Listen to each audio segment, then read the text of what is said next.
आणि वळूयात पुढल्या बातम्यांकडे। महाराष्ट्रामध्ये उद्धव ठाकरेंना उद्ध्वस्त केल्याशिवाय रामदास कदम नाव सांगणार नाही असं वक्तव्य रामदास कदम यांनी केले। उद्धव ठाकरे यांनी योगेश कदम यांना संपवण्याचा प्रयत्न केला असा आरोपही रामदास कदमांनी केलाय। तर एक दिवस तुम्हाला पुन्हा मातोश्रीच्या दारात यावं लागेल हा माझा दावा आहे असं संजय राऊत यांनी म्हटलंय।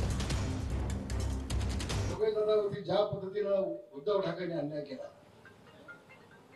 ज्या पद्धतीने त्याला संपर्काचा प्रयत्न केला, ज्या पद्धतीने राजकारणाचा पूर्णपणे उद्ध्वस्त करण्याचा प्रयत्न केला, उद्धव ठाकरे आज प्रयत्न सांगतोय या महाराष्ट्रातून तुला उद्ध्वस्त नाही केला तर माझं नाव रामदास कदम नाही, हे तिकडे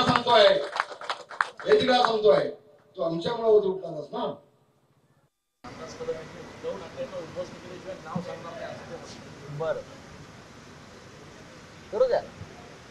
त्यांच्या आयुष्यातलं जर ते ध्येय असेल तर त्यांनी जरूर प्रयत्न करावा।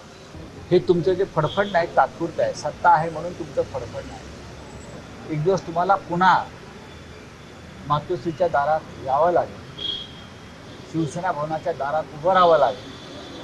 हे माझं भाकीत नसून हा माझा दावा आहे।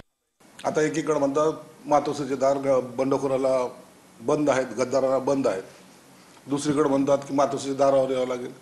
नेमकं तुमची भूमिका काय एकदा कळवू तर द्या। रामदास कदमांचा मुलगा आज गृहराज्यमंत्री आहे, एक पोल्युशन कंट्रोल बोर्डावर आहे आणि सत्तेमध्ये ते सर्व सहभागी आहेत। तुमच्याकडे याचं काय कारण आहे त्यांना? आणि ते रामदास कदम आहेत, त्यांनी घेतलेला निर्णय त्यांना चांगल्या प्रकारे त्याची जाण आहे, म्हणून तुमच्याकडे येण्याचा त्यांचा प्रश्नच नाही आहे।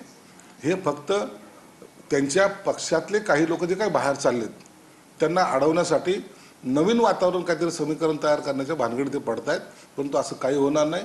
उबाठाला लागलेली गळती ही आता थांबणार नाहीच।